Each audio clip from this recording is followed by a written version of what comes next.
ছাত্র অভ্যুত্থানে শুধু শেখ হাসিনাই নয়, পালিয়েছে আওয়ামী লীগের প্রথম সারির সব নেতাই। আন্দোলনের সময় ছাত্রদের উপর গুলির নির্দেশ দেওয়া সাবেক স্বরাষ্ট্রমন্ত্রী আসাদুজ্জামান খান কামাল আছেন আত্মগোপনে। যদিও অনেকের ধারণা 5 আগস্টের পর ভারতে পালিয়েছেন তিনি। এতদিন চুপ থাকলেও এবার বর্তমান সরকারের প্রধান উপদেষ্টাকে নিয়ে বিস্ফোরক মন্তব্য করেছেন পলাতক এই সাবেক মন্ত্রী।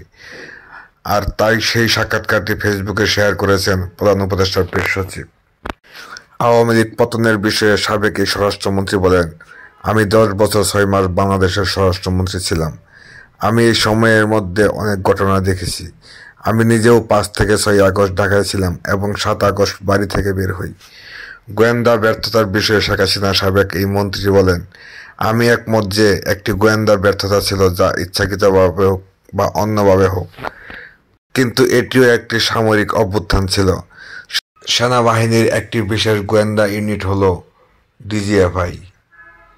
তারা সরাসরি প্রধানমন্ত্রীর কাছে রিপোর্ট করেন। ন্যাশনাল সিকিউরিটি ইন্টেলিজেন্স ও সরাসরি প্রধানমন্ত্রীর কাছে রিপোর্ট করে। এমনকি পুলিশ গোয়েন্দা বিভাগও প্রধানমন্ত্রীর কাছে রিপোর্ট করে থাকে।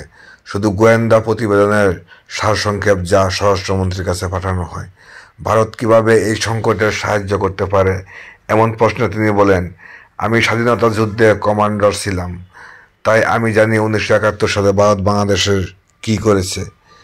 আমি স্বীকার করি যে বাংলাদেশকে সাহায্য করার জন্য ভারত সর্বদাই পাশে রয়েছে। এখন ভারত কূটনৈতিক উপায়ে আমাদের সাহায্য করতে পারে। ওই সাক্ষাৎকারে আওয়ামী লীগের ভুল এবং আগামী নির্বাচনে অংশ নেওয়া নিয়েও কথা বলেন গণহত্যায় নেতৃত্ব দেওয়া এই সাবেক মন্ত্রী।